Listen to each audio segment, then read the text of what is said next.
I'm Ryan Betson. I'm Josh Saunders. Get your ticket, take your seat. It's time for popcorn. The movie conversation happens every Friday morning at 9 a.m. Australian Eastern Standard Time on YouTube, iTunes and other podcast services. More conversation happens on our Facebook community group page at facebook.com/groups/thepopculturists. But the most conversation happens on our Discord channel. You can find the link to that in the description below. And if you happen to really like what we do, please head over to patreon.com/thepopculturists. Check out the tiers there. There might be something there that interests you. Hey, man. Hey. How you been? Good. Yeah? We just had a very interesting discussion. Yeah. Let's not go into the details of that for now. Short answer is, short film, me dressed like a female in the office. A promiscuous female looking for a promotion. Yeah, I'm after a promotion. Water cooler, gossip. It's going to be good. Yeah. I'm feeling it. We're out in the field. Out in the field, yeah. Doing the manly tradie things. Yeah, hunting for a new job, the Ryan Betson story. And then, great little short film. Yeah, it would be. Speaking of short films, you been watching anything this week? Well, not short films. You've been watching the long ones. What do you think I'm? Whoa! Do you think I'm some like movie buff who only likes like indie short films? I don't know. I didn't know you had the time for the long films. This was at the Brisbane Film Festival of 2015, and it was the runner-up. I only did for 3 minutes. I've watched 300% more movies since the last episode. So you watched 3? Exactly 3. Dang, nice. Exactly 3. I watched The Interview. Oh, that's the Seth Rogen and James Franco, the whole North Korea thing. It's so relevant now, and so it's good, so funny. It's my exact kind of humor. What Seth Rogen and James Franco and co do is my kind of humor. That's what I find funny. That's why it baffles me. Haven't seen Sausage Party yet. It's just right in that. No, it's just it's very meta. You know, it's very very on the nose, but there's also a lot of like subtleness to it as well. It's fucking fantastic. The movie's great. It's on Netflix. I still have no idea why it was banned, or it didn't have the cinema release. I think it was stupid. Oh, I can see why it didn't have a cinema release because, you know, Kim Jong's fingers over that nuke button like 18 hours a day. Yeah, but not at the time. Wasn't as bad. Now he's like... So they should release it now. Oh, yeah, they should have waited. Yeah. The actor that played Kim Jong-un, I don't know his name, sorry. So funny. So funny. He's like singing Katy Perry and stuff. Then yesterday I had a bit of a horror movie binge. Nice. I'm at the point in Destiny 2 now, games I know, where I can mindlessly farm things. So while I'm doing that, I put my laptop next to me, set up a few movies, and just kind of watch movies and do my thing. So I watched, what the fuck, what are they called? Don't Breathe. Is it good? Yeah, it's fucking good. It's not great. It's good, though. It's got, that person. I brought his name up, so I didn't forget it, and I forgot it. Nice work. So this is the Stephen Lang. Okay. Oh, yes. You may know him as the bad guy from Avatar. You know, the old. He typically plays the old grizzled veteran, which is exactly what he was in this movie too, a war vet, a blind war vet. He also did a voice in Call of Duty, one of the Call of Duties as well. Yeah, it makes Elijah sense. something was the character. But basically, you know, three hoods, 3 youngsters find out that this old blind war vet has hundreds of thousands of dollars in his house and they want to go steal it. He's blind. How hard can it be? Fucking hard. They found that out really badly. How hard. Very brutal movie. They will die? No, I'm not going to spoil anything. Oh, man. But very brutal movie, and it's not a horror, it's a thriller. Yeah. You know? So apparently, so with him being blind, I remember from the trailer, a lot of it was in the dark. There was a fair bit. There was quite a few scenes in the dark. He's blind. He doesn't turn the lights on, obviously. One really cool scene is they're all in the dark. You know, there's him with a gun, and then 2 of the main characters trying to rob him in a black room. When he fires the gun, the only light is from the flash. From the barrel, from the gunpowder going off. That was a really cool scene. It was a good movie. Damn. And then I watched Lights Out. So the Lights Out was the one that was based on that little short film. Here's the issue I have with horror movies these days. They are normally quite scary up until you put something tangible to the horror. Until, you know... Babadook is a good example. Babadook was fantastic. First 3/4 of that movie was fucking terrifying. It it got me good. I was like, this is actually really fucking scary. Then at the end, when you finally see the Babadook, it's like, well, it's not scary anymore. Because I can see it. I know exactly what it is. So you've not seen The Conjuring, have you? I watched the first one a couple months ago now. Yeah, I know the first one. one. So like that movie is insane, super intense until the second she gets possessed in the third act. Spoilers. And like that instantly took me out. I was like edge of my seat. I'm like, what? Yeah. Oh, because the second she's like up on the chair and floating, I'm like, And see, It Follows had that. Not It Follows. Why did I say that? Joel told me to watch It Follows. Lights Out had that same thing where, the lights go out, and you see this like dark silhouette. Lights come back on, not there. Lights go off again, and it's closer to you. That's scary, yeah. And that's kind of the theme for the first. Because like, how often have you looked down the hallway and gone, "That's pretty sure it's a silhouette"? Yeah, lots. Because I have a long hallway as well. You do have a creepy long hallway. Yeah, and it's very dark because the light switches at one end and my bedroom's at the other end. Yeah. So when I know I'm going to bed, I'll turn on the toilet light halfway down. Smart. Yeah. So when I turn off the hallway light, the toilet light's on. So it's even worse because I'm pretty blind, right? Like with my eye problems, is like my problem is I have the inability to focus. So the light helps. Everything looks like a silhouette. So everything's blurry, like especially at night because you need the light helps me focus. So when it's kind of like low light, I can't see a fucking thing. Everything just meshes together and it's this weird shapes and shit. I'm like. Yeah, so especially after a horror movie. Lights Out had the same thing where for the first 3/4 of the movie it was scary because you only saw that, the figure in the shadows, and then they and of course one of the main characters was an 8-year-old kid and there was a bit of a backstory, issues with his like mental mum and stuff. So that anything involving a kid around that age, because my kid's around that age, it tends to you think about it a bit differently. But then of course towards the end of the movie, the creature or whatever's doing it is there a lot more. And it makes it a lot less scary, like, because it starts, like, talking to them and shit. Like, well, it's not scary anymore. Because I can... It's like, hey, man. Yeah. Sorry. Look, I just like the dark. Yeah. And you keep fucking turning the lights on. You can't... Look, we share this house. I pay rent. I keep the bad ghosties away. But yeah, so... I do a service. I'm like a cat. Yeah. That's the issue I have with most horror movies is that they're always really scary on the lead up to the big reveal. And then the big reveal isn't as big as you've made it. In your See, that's why I think Conjuring 2 did that right. Like, I haven't seen The Conjuring 2. Oh, there's no spoilers, but like when it hits the third act, it gets really crazy. Yeah. It keeps the build up is so good that it's fantastic. Okay, yeah, but most horror movies, the payoff of like, and the creature is this, and here's how he beat it. It's not scary anymore.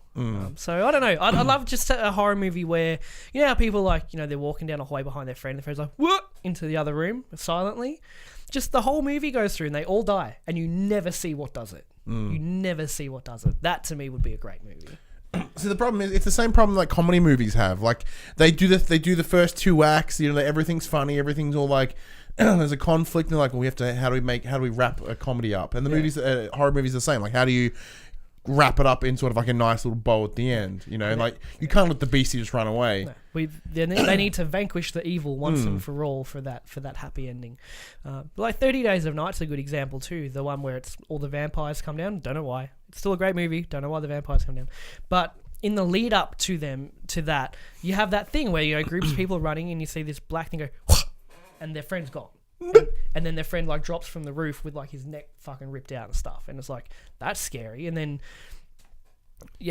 halfway through they come out and they actually start like talking and it's not scary anymore. There's a really good YouTube video actually by a guy named Chris Stuckman. He talks about it's called The Problem with Horror Movies today. And he breaks down like why horror movies suck now. Compared to what they were, and not all of them. A lot of it, like he talks about, example like The Conjuring is like examples of good horror film. Sort of, it's how they're cut and how they're shot and how it's just perfect example is the Blair Witch Project.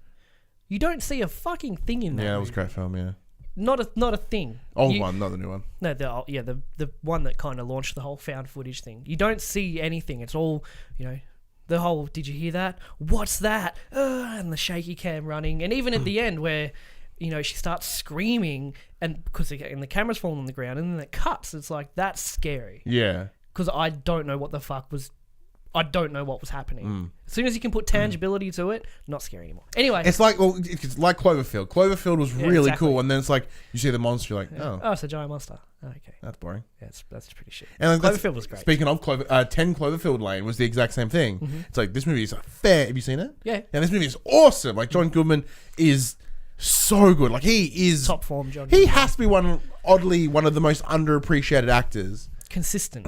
Like, oh, man. Yeah. And then at the end, it's like, oh, it's aliens. Yeah. Which is... it's aliens. It's I guess it's them tying it into Cloverfield. But... What I liked about really Cloverfield is if you watched you know how it's like the found footage at the start when they're in like the Ferris wheel or something? If you watch so closely in the background, you see the monster like drop from the sky into the ocean. No way, really? And it's like 3 pixels. It's like 3 pixels big, and because it's like old camera, it's like fuzzy, but you can see the creature like dropping from space into the ocean in the background. Really, and that's right at the end where they, it wraps up with the end of that found footage. Was like, I love you and I love you too, and it's yeah, flailing arms. Hey, he's pissed off. He fell out of his car. Huh? That's why he's pissed. He fell out of his space car. Space car. Anyway, have you watched anything this week? No, not even a little bit. So the roles have swapped. Yeah, I've spent majority of this week sitting behind the computer editing videos, and then driving to places and playing games. Yeah. So I've not watched a thing. Oh, okay. Well, that's the end of that segment. unless YouTube counts, but as Dylan said, YouTube doesn't really count. So it does if you watch documentaries. I I found a sweet documentary on YouTube. Oh yeah, The Rise and Fall of Rome. Is that one we talked about last week? Yeah, it's but I didn't realize it was multi-part. Oh, and they're all like surprise. all like an hour each. I'm on like episode 4 now. It's fucking awesome. Takes you through, the Rise and Fall of Rome. Then it gets onto the Gladiator Revolt. With like Spartacus and all of that as well. Really cool. Because I didn't know Spartacus was actually a thing.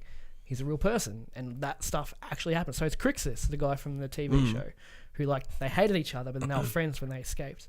That's all like based off true stuff. Fascinating. Nice. I hope there's that much nudity in real life as well. Spartacus is full of naked people. Lots of man nudity in that show. To its credit. What's her name? Lucy Lawless. Smoking hot in that show. Oh man, yeah. For like, what was she, like 45 or something? She's older than that. Smoking hot in that show. Yeah, that's like, to that show's credit. Like, the show is, I think that was part of the agreement. Like, for every naked lady, naked man. Yeah. So like, it's all good until you see the weird brother from The Mummy like naked fucking her. It's like, that's not cool. No, but I mean, like to its credit, like that is true equality, right? Like, when movies just like boobies, it's like boobies and a weenus. And it's flaccid weenus. Oh yeah, you can't you can never show an erect weenus on the TV. I suppose you'd never see a wet vagina either. That's also true. It's fact. It might be a bit on the nose, but it's true. Speaking of facts, this bit of paper is the news of the week. This is the part we always we don't do too well at. We what? Because for the player news, it's fun. Yeah. This news is also fun, but it's in a different way. It's a lot more abrupt than games news. Well, yeah, that's it. Movie news is like, this is happening. Well, this is is happening. Gaming this is a thing. Like, oh, maybe this means that, or they might. What are they working on? Yeah, and also there's little like granted, it runs around the same sort of like little teasing and stuff, but it's a little bit different. So kicking things off, there has been some pictures. They tend to be in movies. Not boobies and wangs, thank Christ. It depends, really. That have come out of people in they're also like pre-shot shots. I'm trying to think of the right word, but it's really Dylan would know the word. He would know the word. Previs, I guess. Pre-production shots. Yeah, there you go. Done. Of the character of these two particular actors looking 130% the part. Kicking off with what's his name? Rami Malek. Yep, as Freddie Mercury. Yeah, of fame from Josh from Until Dawn, and also the hit Netflix TV show Mr. Robot, which I will get around to watching. I'm quite sure my 12-year-old daughter has a crush on him. She's played through Until Dawn twice now. He survives every time. But yeah, he lives every time. He's pretty much the only one that lives every time. He's got a weird face. He does have right? a weird He's face. got his eyes are really unsettling. Like kind of like sunken in a little bit. Like not like Steve Buscemi. Steve Buscemi's like out, but like he's got a little bit sunken eyes. He makes a great villain. Yeah, because he's just got that real masochist look. But as Freddie Mercury, I think he was on the Jimmy Colbert show, the YouTube show I watched, and he's doing an interview. It's like, you just got cast, what are you thinking, the pressure. And then Colbert pulls out this little fake mustache. He's like, can you please put this on? And he puts it on, and the crowd's just like, holy fuck. Oh my God. Without the mustache, nothing alike. But with the mustache, it makes everything.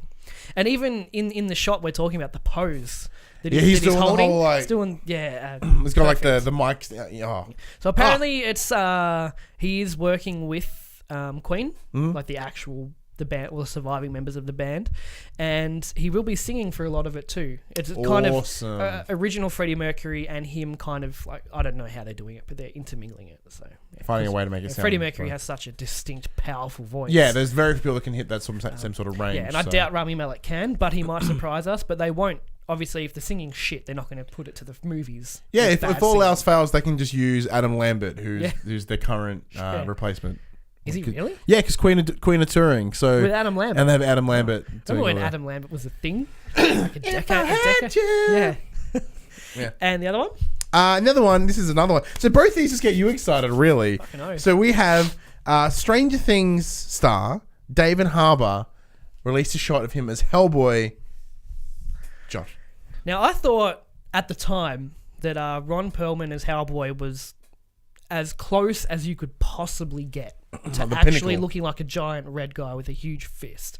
I was so fucking wrong because David Harbour, like that shot that was released, you got like, I know you're not a big Hellboy fan, but that shot, man. Like, does that do it for you? It did things, yeah. And he just looks, apparently, because he's jacked. And I read that he's actually jacked and it's not prosthetics like Ron Perlman. Didn't know about. Like, I didn't know Ron Perlman was a bodysuit. Yeah. I didn't know. I guess I never really looked close enough. And then I saw the pictures. I'm like, oh, no, I can see it. Yeah, the thing and then you look at David Harbour and he's just like, ugh. Is he? He's a bit of a young gun still. He's not young, but he's not Ron Perlman. See, one thing I did notice, though, it's just sort of a little, not negatives in any way, long hair. No, well, Hellboy does have long hair, but in Ron Perlman, Hellboy had it up in a man bun before man bun was an actual thing. This is like 15 years ago. Before it was horrible, yeah. 2004, Hellboy 1 came out. So Hellboy does have long hair, but it's normally, he's got like the Mr. Burns hair. Yeah. But it's tied up into like a small man bun ponytail at the back. But it seems David Harbour has it out. But I think it's cool. It makes him look younger, like a younger Hellboy. Yeah, it makes him look a bit and a bit more menacing. A bit more animalistic, sort of, in that way. And sorry, a lot of the comments I saw about, because Hellboy wears a grey brown trench coat, and it was like, how did you get the trench coat on over his big hand? Film's unwatchable. It makes no sense. Fun fact is that the trench coat, the sleeve for his big hand, if you look closely, actually has its own strap. So he wraps it around his arm and then straps it closed. Okay. They've thought about it. It's not like he puts on the trench coat and then gets a giant fist and can never take the trench coat off again. But speaking of the fist, though, because one thing I noticed is it's slightly longer than his other hand. So for me, I'm like, is what's going to be in there? With Ron Perlman, it was just over his hand. So it was got it's a little bit, but it looks longer because of its size. It was bigger, but yes, but it didn't look like this. Looks about noticeably that much longer. So I'm guessing it was like, how is obviously is there mechanics? Is there sort of mechanisms in there? I don't know, because Ron Perlman's hand moved and all that. He'd light cigars with it. But because it was just a glove. Yeah. A big fancy glove, where this actively looks longer. So if you're looking at the length of his hand, it's coming out to like here. So your fingers don't match. I'm curious to see how it works. Not in a bad way. Yeah, no, I get you. It adds to it, because to me, it doesn't look like he's wearing a glove. All the way up when they're like, we're doing Hellboy again, I was like, please don't. Because to me, even though the Hellboy movies aren't acclaimed, to me, they are fucking fantastic movies, and they really kind of be interesting, because the Ron Perlman portrayal of Hellboy is the jovial, smart-assy side of Hellboy, but Hellboy has a very different side to him, where he's very somber and alone and dark and like a loner and everything like that.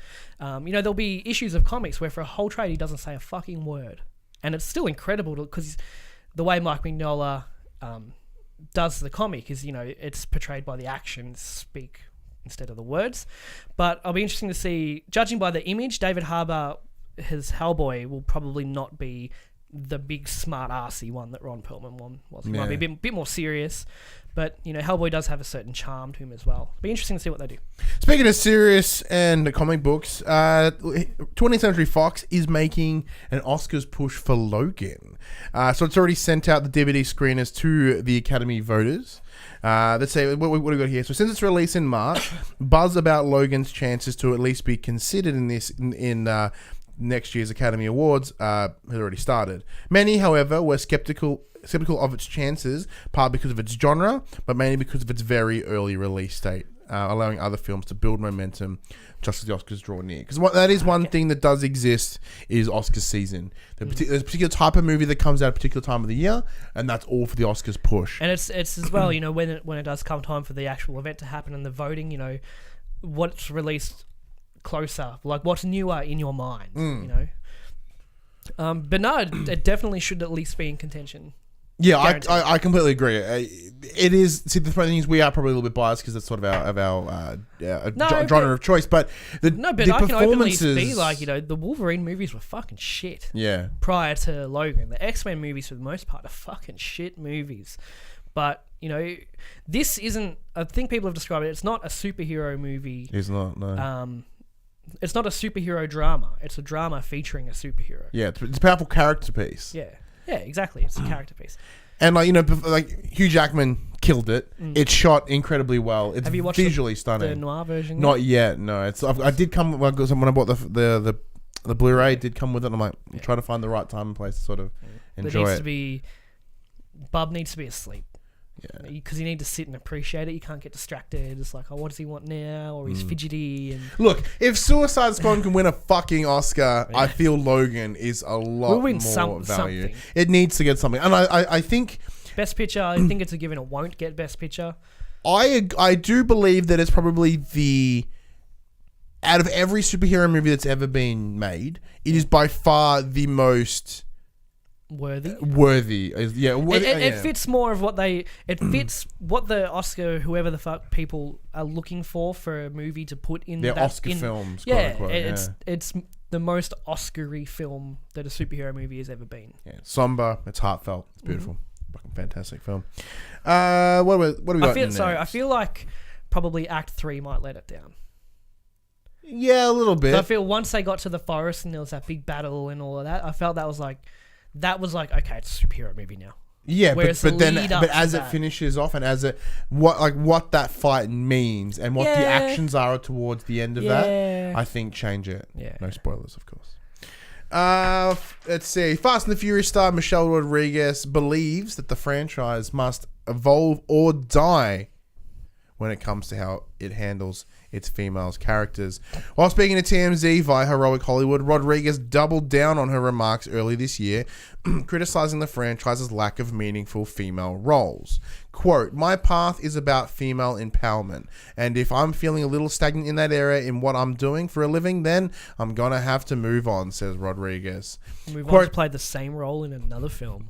"I can count with one hand the times I've talked to the female actresses in the franchise, and I think that's kind of sad." 2 more films are planned for the Fast and Furious franchise, with Rodriguez's characters Letty presumably returning for both. I get her point. I totally get her point. It's a dude but fest. Coming from her is very hypocritical because I find her an extremely one-dimensional actress. I'm sorry. Without a doubt. Everything she's ever been in, she is that angry, you sort of, in your face, in your face, Latino woman wearing a singlet and probably sunnies. Like, think about her role in Avatar. And camo pants. Yeah. That is her role. And it's not she's her a typecast. Yeah, it's not her fault that she's been typecast, but I mean, she's good at it. Yeah, she's very good at it. Well done. You're good at being that character. I mean, I do get a point, but I don't have a reference point because I haven't seen the Fast and the Furious movies. Yeah. Except I think the first one. So I don't really have a reference point for her comments in that regard. Yeah. So in the first movie, I think the key female character is Vin Diesel's sister in the movie, and she's the love interest for Paul Walker. A couple of other characters come in, like Eva Mendes was in there as well. Also was a love interest in the second film. So female characters are in it as love interest for the most part. Predominantly, yeah. So I totally get her point. But then it's coming at that point coming from her is like, but you play the same character in everything you in the later movies though. So the chick that plays Daenerys' woman, Emilia Clarke. Not Emilia Clarke, the Afro chick. Missandei. Sure. I know her actor. Yeah, she's in it. She's like the tech chick. She's the hacker. She's the hacker chick. So she do hacker things? She does hacker things. Yeah. Oh, I'm in. Oh, I'm just gonna. Oh, you think you can out hack me? I like how I've gone like keyboard. You've just gone. Typing intensifies. So she's pretty good in there, and obviously with the Fast and Furious 8 that just came out, we had Charlize Theron as the key villain, who was actually really fucking good. Yeah. So I see her point. It looks like they're taking steps in the right direction, but you got to also remember this is a dude movie. Like, dudes are allowed to have dude movies. These are dudes movies, as in like these movies. It's cars, explosions, it's guns. Not saying girls can't like them, but this always has been a dude franchise for the most part. It's marketed to dudes. And ladies, because like Vin Diesel gets his shirt off all the time. Oh yeah, but that's for dudes as well. Yeah, that's true. That's true. Gets his shirt off a lot. Thinking like to Pitch Black and Chronicles of Riddick. Yeah, gets his shirt it's off like a think lot. about it. And this is no problems here because when that happens, it's awesome. In like all the superhero movies that are out these days, like it's all this superhero mumbo jumbo garbage. So it's like your partner's bored, and then Chris Hemsworth takes it, and they're like, Oh yeah. Oh. and then suddenly the movie's back again. Like every film has like suddenly my emotional attachment comes from seeing his teats. like I'm not saying like that's making a big bold assumption there, but every film they get their gear off at one point. Yeah. Like Paul Rudd, the least sex appeal man in the entire world. When he's an Ant-Man, he's like, I'm buff, takes his shirt off. Yeah. Like all of them. Yeah. Does Tony Stark? No, He does at one point. I was surprised how ripped he is. Yeah, but he's not like Tank. He's not like No, but he's shredded. Yeah, Hemsworth buff. He's or not anything. ripped though. Yeah. No, not many people are Hemsworth buff. Yeah, but I see her point. Yeah. I think her point is valid. However, on one point, it's a point. Understand the movie, understand the franchise that you're in. Be aware that without sounding horrible, there are some things that don't need to be diversified. I guess you know what I mean. Like, can't you just enjoy this franchise for what it is as well? Like, don't get me wrong. If they're going to bring more women in there, bring more women in there. Hence why Charlize Theron is such a fucking great villain, because they brought her character is exceptional, and it just happens to be that she's a female. It's awesome. Speaking of strong female characters, Game of Thrones. So trying to keep one step ahead of its still sneakers. alive anyway. Yeah, true. Trying to keep some of its sort of sneakers and hackers and leakers eager to publicize the secrets of the show. HBO are say that again. According to HBO programming president Casey Bloys, the show has one last trick up its sleeve to make sure that we all know nothing. Multiple endings. Speaking to Moravian College last week, the executive revealed the series cast and crew will work on different endings for the story. Quote, I know in Game of Thrones the ending, that they're going to shoot multiple versions so that nobody really knows what happens. So there happens to be shots on set or anything leaks, it should be fun. You have to do that on a long show because when you're shooting something, people know. So they're going to shoot multiple versions so there's no real definitive answer until the end. Which means that not even the cast will know which ending is used until, hopefully, bearing some leak, the episode itself airs. Still time to have Sir Ponce assume the Iron Throne then, says this article. The final season of Game of Thrones kicks off shooting in October, which will premiere in either 2018 or 2019. Yeah, until they wrap up like cutting the final episode together and the new intern puts it on the internet. I mean, I get it that they're trying to, while they're, producing the episode, there's a shot here and, Jon Snow's alive, but then this show, they're having his funeral. This shot, they're having his funeral, and like, well, what do we expect? I totally get that. But once the final episode's cut together, there ain't no stopping it. You should know yourselves because you guys put an episode out. That's the thing, though. As long as the Blu-ray box set comes with the alternate endings to view. Oh my god, wouldn't that be amazing? Cool. That's awesome. It makes perfect sense. See, credit to games. Very rarely does someone go, "Hey, I took all these sneaky screenshots of games." Yeah. Like there's always set shots. There's always these things that just happen to appear. Like some, that's the thing with games is because they're produced, normally in a bubble, yeah, in a bubble in their building or on a set. You don't have all the people on the streets because we had for Ghost Rider, we had Nicolas Cage and Lara, yeah, filming, and people were out there and you see on Facebook everyone's putting up photos of Nicolas Cage doing something on set. So for movies it's different because if you're on location, you're gonna have bystanders, and spectators, and they're gonna take photos, especially in the age we live in where people just can't keep a fucking thing to themselves. I don't give a fuck what you had for breakfast or if you saw Tom Cruise picking his ass on the bus. Oh man, I'd probably care about that. Yeah, I'd care about that. As long as there was a GIF attachment. Internet explodes. Oh no, I get it. It makes sense. But if they're going to shoot multiple endings, they should at some point release them all, whether it's with the Blu-ray box. Okay, so what's some quick shot predictions of what endings they would shoot? Cersei dies.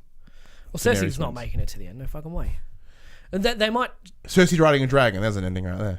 No, that wouldn't be an ending. That'd be a lead up to the end. No, that's what I'm saying. Like, I'm trying to think of what shot. Final 5 minutes of the show. Yeah. What are we going to see? I'm just gonna have fun with this. Daenerys and a dragon. Tyrion is a dragon. I thought we were being serious. Okay. No, not even a little Theon's bit. got his dick back and just fucking away every Like whore he's in having a King's great Landing. time. There'll be different. Varys does some cool shit. There'll be different endings. Varys is the on the throne. There'll be a scene with Daenerys on the Iron Throne. There'll be a scene with Jon on the Iron Throne. There'll be a scene with Cersei on the Iron Throne. I think that'll. There'll be a shot with the Iron Throne's destroyed. There'll be a scene with the Iron Throne's covered in ice, maybe, or something as it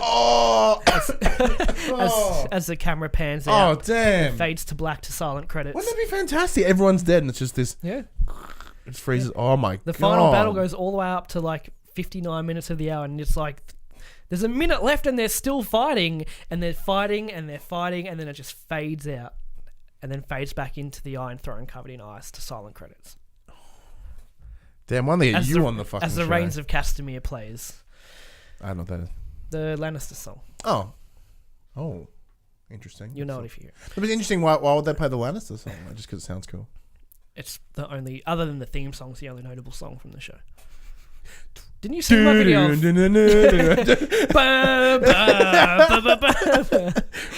then it pans out past King's Landing, there's all the White Walkers like rocking out to the theme song. Like, wouldn't be really cool if? Sorry, and there'll be one more fake scene where Bran wakes up from his coma from falling out of the tower in season 1. And then, like, Ned's there. It's like, son, you're awake. What I would like to see though is they do. I just like to see it for the internet rage. They do the intro, but they somber it down a little bit, and it's like whenever they do sort of. So I think it may have, I don't know what movie it was, but they did like a woman doing a cover of Black Hole Sun by Soundgarden. It's all like pianos and strings. It's like Black Hole Sun. Yeah. And it's like all kind of it's like. Well, they've done it. They've done that before with that theme. You know, they had violins doing it really slowly and stuff. They're just like that's the at the end of it. It's like and black. Yeah. Or like Ice Dragon flies past. Black. No, but yeah, if they were going to shoot... No, the dragon sits on the throne. It's like 1 foot on it. It's like awkwardly, like a dog trying to sit on a couch. It's like trying to pull its other foot up. But yeah, no, if they're going to shoot multiple endings, yeah, there'll be Jon on the throne, Daenerys on the throne, Cersei on the throne, and nobody on the throne. I think that would make the most It's a good answer. sense. I like that a lot.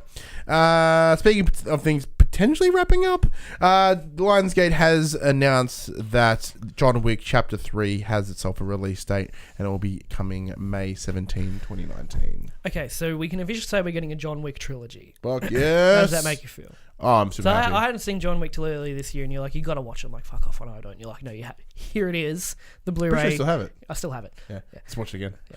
I've actually got a little pile of your things. I've got like your Fallout 3, PS3, your Wolfenstein, and your John Wick DVD. Yeah, I have your Until Dawn somewhere. I've got your Far Cry somewhere. And but yeah, so I did watch John Wick. I thought this movie was fucking rad. Yeah.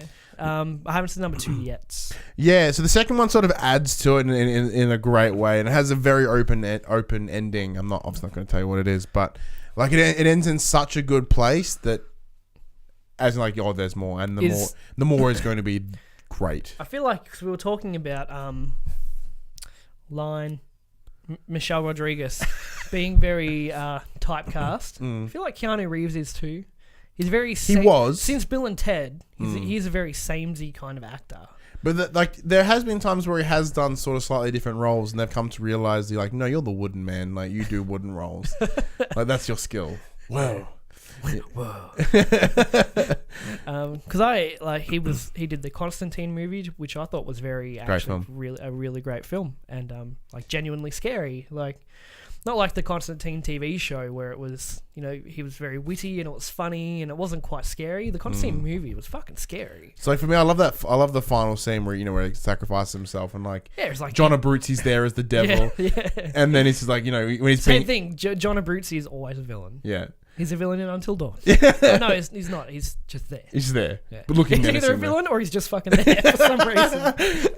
He's the villain in John Wick as well. Yeah. I like that part at the end of Constantine where he's being yanked into the sky and he's like, It's so good. It's so good.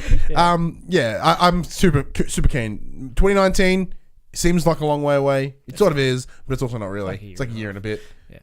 No, it's cool. I wonder what Keanu Reeves will want to do next. Speaking of what's happening next. Get back to Bill and Ted 2. Bill and Ted 3's been in the works for a while, actually. Yeah. It'd be so weird seeing him do that role. It'd be fantastic. At this point. See, it'd be great. It'd be amazing. It'd be so good. It'd be like, seeing Ben Affleck backing like Clerks. Because Ben Affleck is not that guy anymore. Yeah, he comes back as, like, God, that makes me happy. Something that makes you oddly unhappy. Official announcement has come out that the Han Solo movie has officially wrapped production. That's Didn't cool. They, lose a director a week ago? No, it was about 4 months ago. Oh, okay. But with that new director came some new things, apparently. Are we talking rumors now? Potentially. It appears that Darth Vader may be appearing in the Han Solo film, if the latest report on the matter is to be believed. Stop. Star Wars timeline. How would that work? We'll get to that. Original directors Phil Lord and Chris Miller were fired from the project earlier in the year, and Ron Howard has since stepped in to steer the boat in its final destination. However, he's reportedly reshooting a good chunk of the film and has made several changes to the Lord and Miller's version of the film in the process. One such change involved bringing Paul Bettany into the fold, and the latest may be the inclusion of Darth Vader. The hashtag show, don't know if that's a reliable source, is reporting that Darth Vader has been present on the set Twitter. of Han Solo. True. There are no details on who is portraying the character yet, but it's believed that it is not the Rogue One actor Spencer Wildling, who sparked the previous rumors of Vader appearing in the film earlier this year. Seeing as the news is arriving on the tail end of Howard's reshoot production, as it's wrapped, it seems that Darth Vader appearance may have been planned after Lord and Miller left the project. Can't happen. Can't happen. Think back to the original trilogy. Han would have said it at some point that he's. I've been around him before. I know him. We clashed once. Well, he's not a fun character. I should know. And how does the time... Because Darth Vader's been Vader... At the start of A New Hope, we've had Darth Vader in his current form for maybe 20 years? Like, how old's Luke Skywalker in A New Hope? 18? Mid-20s? Early 20s? Early 20s. So he's been Vader for about 20 years. Yeah. Which would make Han, 5? Maybe 10? How old is Han in this movie? I don't like it. I don't like it one bit. Side note, before we jump into it, this is one thing that I love. So there is some consistency. Like if you watch Star Wars in chronological order now, so you watch Rogue One and then you watch A New Hope. So you assume I thought Rogue One was... Rogue One's before A New Hope. I thought it was between... No, you're right. Yeah. So at the end of the film, you know how we see, the plans literally get given to fucking Princess Leia. I haven't seen it. Oh, so at the end, the final shot is someone hands the Death Star plans to Princess Leia, credits. What's fantastic is then you watch A New Hope, which looks to take place on about 20 minutes after Rogue One. So Darth Vader the final shot is Darth Vader. He gets on the ship and he's fucking things up with a lightsaber, right? So then you cut to The New Hope, and he's like, Princess Leia, I know you have the plan. She's like, nope, I'm just here on diplomatic mission. Like, bitch, I just saw that the plan. I just lightsabered a bunch of guys to get here because I saw the plans get to you. And she's like, no, I'm a diplomatic, man. Diplomatic. His sudden murder of Alderaan seems a lot more of value now. It's like, okay. Boom! Give me the plans. Like, I saw you get them. Yeah, okay, that makes sense. Love it. Side note. Anyway, Total side note, though. Yeah, because with Rogue One, I had the same thing. I'm like, man, when they said Rogue One was going to be in, I'm like, this is fucking dumb. I get it. They're getting the Death Star plans. It kind of makes sense. But can we have a Star Wars movie that doesn't have a Skywalker in it? That's my goal. That's what I want. And by throwing Darth Vader in this, yes, it ties it into the overarching story, but it kind of shows faith, and so it shows limited faith in the film. Like, people love Darth Vader, people will go to a movie to see Darth Vader, but why can't you just do it without him? Like, fuck. I don't think the Han Solo movie should be happening. Period. Oh. Like, it's cool that they're expanding the Star Wars universe, but I'd rather they be expanding it to side characters. Like, where's the Boba Fett movie? Yeah. Solo movie. I want the Lobot film. You know who Lobot is? No. He's the guy in Cloud City that sits at the desk and he has this weird thing strapped around his head. He kind of goes. Like, where's the rise and fall of the Cantina Band? Like, where's that? Oh my god! What if they did like a Clerks, but in the Cantina Band? Yeah. So it's like it's pretty simple. It's just a day in the life of the Cantina. Yeah. I know they're relying very heavily on the established names, which makes sense. Whereas Rogue One for the most part didn't have a Skywalker in it up until the last. Up until like about midway through when Darth Vader rocked up. I don't know. I don't like Han Solo He's a rebel. He's always been a rebel. He's always been a smuggler. He's always done his own thing the way he wants it. I don't care how he got to that point. I don't want to see how he got to that point. I think many people, I could be wrong, but I don't think many people want to see that. Obviously, I think the demand's there. Is it? I mean, it's gonna make the money, and because it's a Star Wars labeled movie. But I'll be saying it. I feel like there's so many more interesting tales they could tell instead of prequels and backstories at this point. We should be moving forward with the franchise here. See, my issue is not with them telling these side stories. My issue, as I mentioned, is entirely just throwing the Skywalkers in there. I know. I mean, we're at The Force Awakens was like this big renewed vigor in Star Wars. It's like it's back and it's still fantastic, and full steam ahead with Star Wars. But now we're going back in time, and it doesn't make sense. I'd rather just keep going forward. Don't give us these prequels and before this and all of that. I don't know. Yeah. I'm not the biggest Star Wars fan there is anyway. Yeah, I am. But this is a casual fan's perspective. Is that I don't give a fuck about Han Solo as a 10-year-old. See, that's the conflict that I have. As a Star Wars fan, I should be fucking weird myself excited that they're doing more Darth Vader because Darth Vader's great.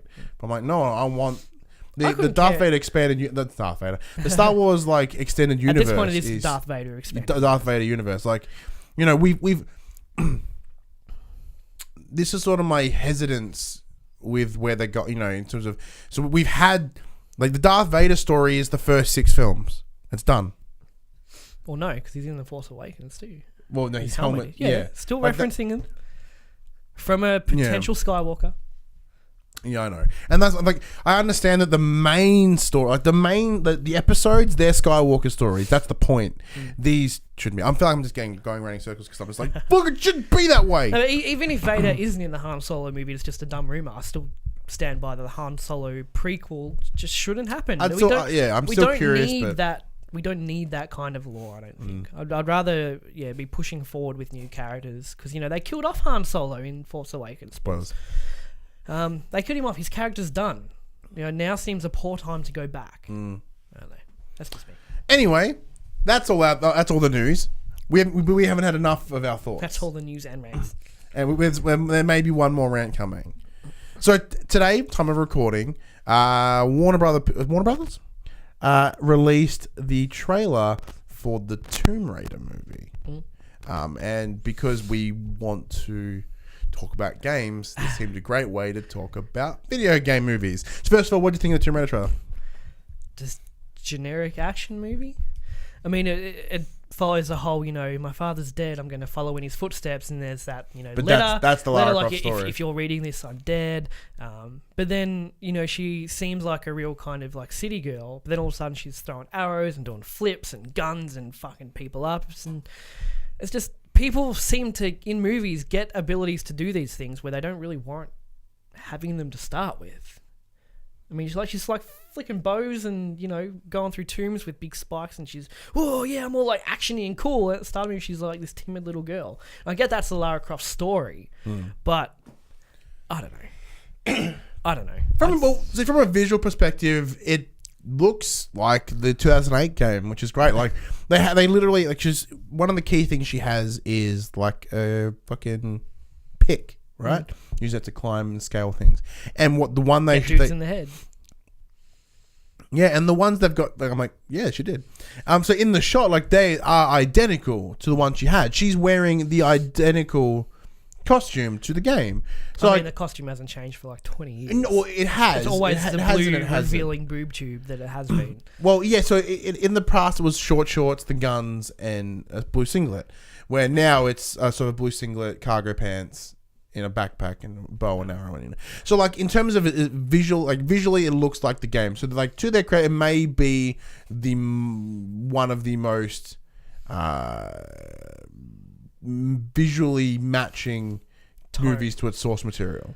Like when we see a bunch of other movies that are based on whatever, and it looks like nothing like that. It just seems, and it's like if you don't stop this generic evil bad guy group called Trinity, it just seems like a mindless action. I think Trinity was the location. And there is room for those kind of movies in the industry, but it always seems to be video games that have to fill that role.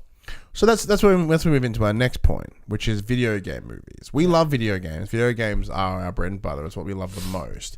So we've got, we've got a Tomb Raider movie coming out. We know there's an Uncharted movie in the works. There was that in the works. There's like, are we going to? Are we not? Yeah. Going to? There was a report a couple of weeks ago that a Metal Gear Solid movie is getting sketched out. There was the rumors of the Last of Us movie. Yeah. So they're all rumored movies. Yes, I want to talk about, and then obviously with the plethora of bad game movies come before it, I want to talk about game movies. Why do you think the previous ones haven't worked? Do you think we should keep trying? They should keep trying to make game movies, and where we're at. If Warcraft couldn't do it, no one's gonna do it. Well, yeah, I've never seen Warcraft. Right? Yeah, okay, talk about that. Well, because Warcraft has that big, rich lore and backstory. People fucking love it. It's really very good and unique stories in the Warcraft universe. But even they couldn't get a coherent story together to make a decent, quote-unquote, video game movie. And I think the issue is like, let's say the Uncharted movie, right? Mm-hmm. Nathan Drake is as much how he looks as much as how he sounds like Nolan North. Yeah. And Nolan North isn't going to play Nathan Drake in this movie, right? He could. I mean, he could. That'd be fucking amazing. Yeah. I'd bypass the looks and just take the voice. Like, that's fine with me. Just dub it the entire thing. But the thing with video games is like... He does look like Nate a little bit, though. He could... With a bit of makeup, he could probably pull it off somehow. I don't think he's got the... Oh, he's got the cool, sick rolls and stuff. Like the roll... Not like tummy rolls. All the mocap. All the mocap stuff he does. But... To me, video game characters are as much their voice as they are how they look, And thinking of someone being Nathan Drake without it sounding like Nathan Drake is being like, well, that's not Nathan Drake. You're just using his name to make some dumb fucking movie. And it's the same with like Warcraft, is that you got all these rich characters and because you've spent 20 years with these characters, you have in your mind like, this character sounds like you've created it all yourself in your head. But so you're saying expectations could be the problem? Well, not expectations. It's just video game. If a video game warrants having a movie made from it, it's because it has a very large and very passionate fan base, right? And that fan base knows the ins and outs. They know the characters' motivations. They know how they sound, and they know all of this kind of stuff. And then you try to put it into a movie and cram X amount of hours and years of story into an hour and a half, and you have to you got to dumb it down for starters for the people that don't know what it is, which alienates the people that do know what it is, and the people that don't know what it is goes, well, this has no substance to it because you've had to dumb it down so much. I don't think it's possible to make to say successful. You're saying like Oscar nominated Best Picture. No, is that how far you're going? No, just critically well received and made its money, I guess. Well, plenty of them kind of make their money, I think. Like Assassin's Creed made its money, didn't it? Because of the Fassbender in it. Yeah, the Fass did help. Yeah. I don't think it can happen because we affiliate the characters with the stories they've been through and everything like that, and how they, like I said, how they sound and their voices and their actions, and then you've got to try to take all that and just cram it into this hour and a half flick, and it doesn't work. See, that's my point. So I think it's more of a a game can be anywhere between 5 hours to 50 hours. Persona, 100, and what 100 you plus. Yeah, and what you do in that time can, even if it's a linear game, can vary from person to person. So that's the thing, is you and I, we both could have played The Last of Us, and we may have had very different experiences because of what, like, although it's a linear story, what we did to get there could have been very different. Yeah, they are my characters. They're not, that's, think like Persona, for example. You could go through it being an asshole, and I could go through it being a nice guy, and then a movie comes out, and it's the nice guy one. You're like, well, that's not Persona to me. Because my character wouldn't have said that. See, that's expectations. I think...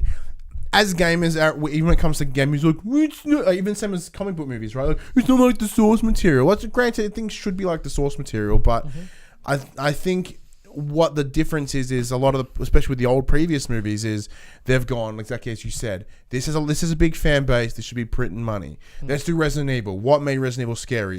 Zombies in a mansion. So they made Resident Evil 1 and. It was poo. And they're all poo. But it made money, so they made 7 of them. Yes. Still blows my mind how Wentworth Miller was a villain in that franchise. Yeah, wasn't he Chris... didn't he play Redfield? I don't know. I mean, like...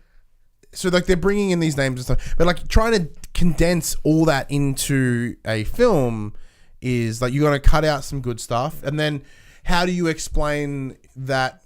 hour and a half that you spent hiding behind a box shooting people, like hiding in a box shooting people. Well, especially if it's Metal Gear Solid, right? Exactly. So with Metal Gear Solid, as fucking kooky and weird as it is, you spend, like, how do you portray that stealth, like the hiding and the sneaking, and like what you do majority of the game? Like, granted, all the cutscenes tell an excellent story. It's the in between, but it's the gameplay time you spend with. Like, how do you bring that gameplay and what you over to a film, like? And other than a few, like, nods and references to make the crowd go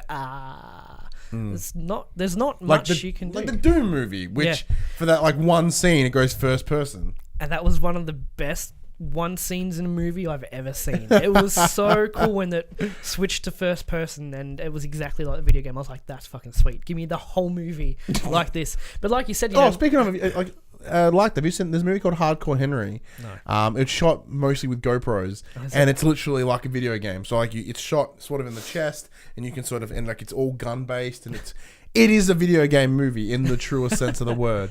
It's batshit. The story makes no fucking sense. There's gratuitous violence, but because it's happening in a first person perspective, it gives you that video game. It's so visceral. Yeah, like he has to, like, when they put the first person mod on GTA and you stopped wanting to kill people. Yeah, I did. I was like, it's a bit too personal for me. Yeah, so, like, there's a part where someone jumps and you see the character stabs him in the movie, and you're like, oh wow, that's really real. Ooh, that was real. Yeah. It was really good. But like you said, Netflix and stuff, you should watch it. When people go, it's not like the source material, it's not like the source material, and it shouldn't be. Well, the source material is what got the franchise to this point to start with. So the predicament is you either go 100% source material, where you don't get the movie a lot of time to do that, to build up, Act 1, Act 2, Act 3, doesn't work.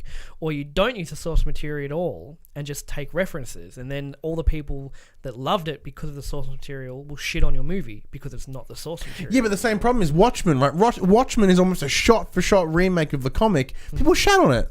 That was a shit movie. It's a good movie. That was alright. They're like, it's too much like the source material. Only good because like, fuck you, nerds.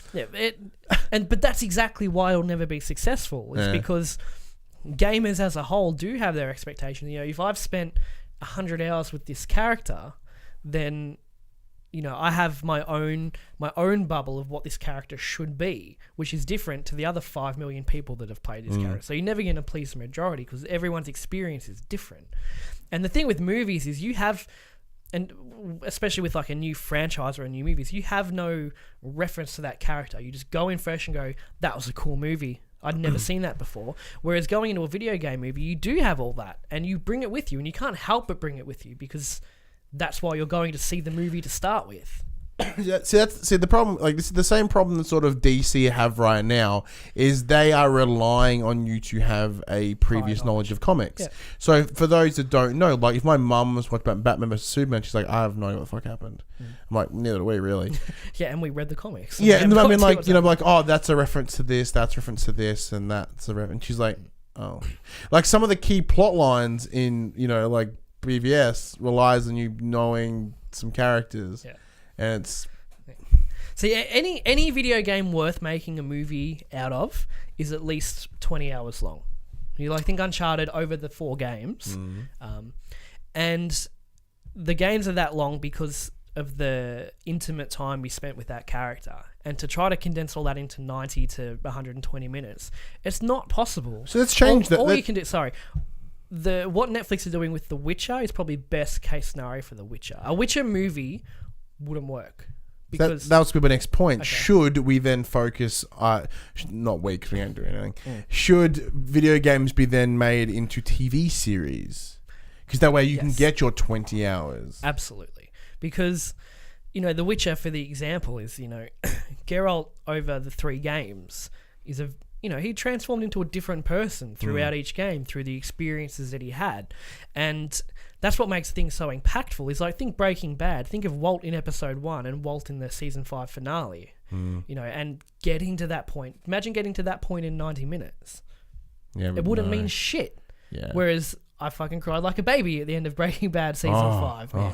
And that's the thing with video games, is that got this very long story, and it's the character development you miss when you go into a movie to try to cut it all down, because it's not character development as in Act 1, Act 2, Act 3. He's scared, he's feeling stronger, and now he beats the bad guy. The 3 acts of introduction, introduction, conflict, resolution. And in video games it doesn't work that way.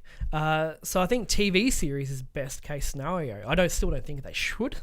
I'd rather just leave games as games, because same thing with The Witcher again, is that Geralt is that voice actor, and it's not going to be him in the TV show, so therefore it's not my Geralt anymore. It's not the Geralt I fell in love with in a totally platonic way.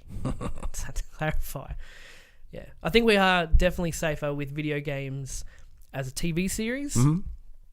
Because it gives you that slow burn, it gives you that time to build the characters and to make the meaningful relationships and to build up a long villain instead of trying to just fucking ham it into a 90-minute action film. Because I think it's a great way to sort of be able to show sort of the characters' motivations a bit better. As in like one of the biggest problems when it comes to movies is like, I don't know why the villain did any of that, because like you had you primarily will be watching the he's bad heroes. He's bad. Yeah.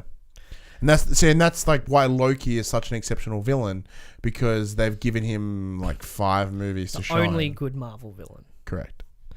Because they've fit him into movies and they've given him motivation. They've given you his backstory, and that's why he's so good. But you need to get with a video game. You don't know if you're going to get your trilogy, because the first one might bomb, and they mostly do.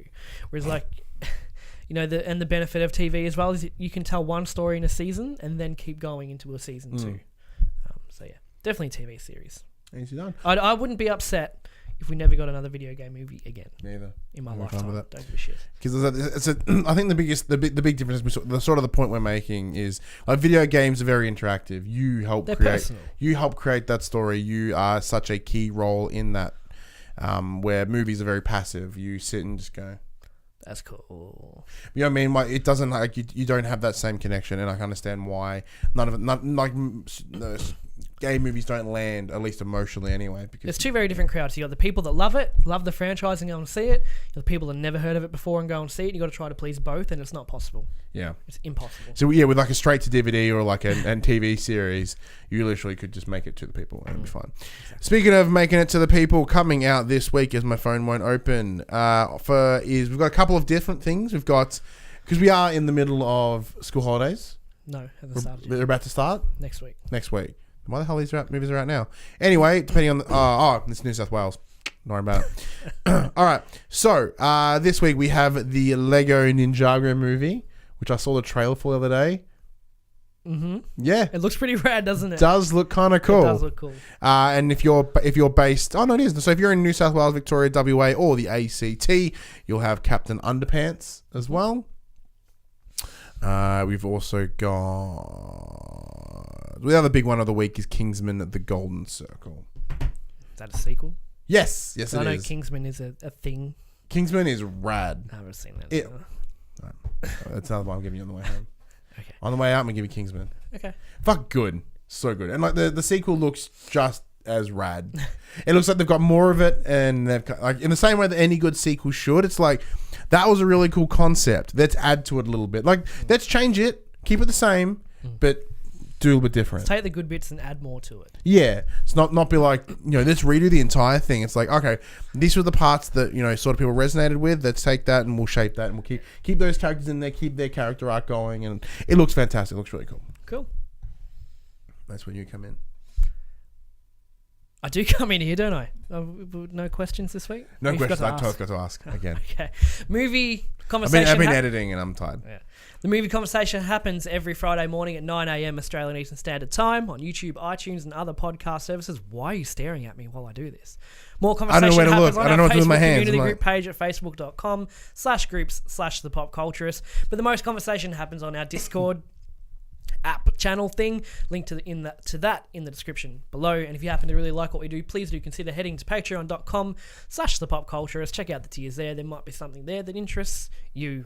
I'm Ryan Betson. I'm Josh Saunders. Cut.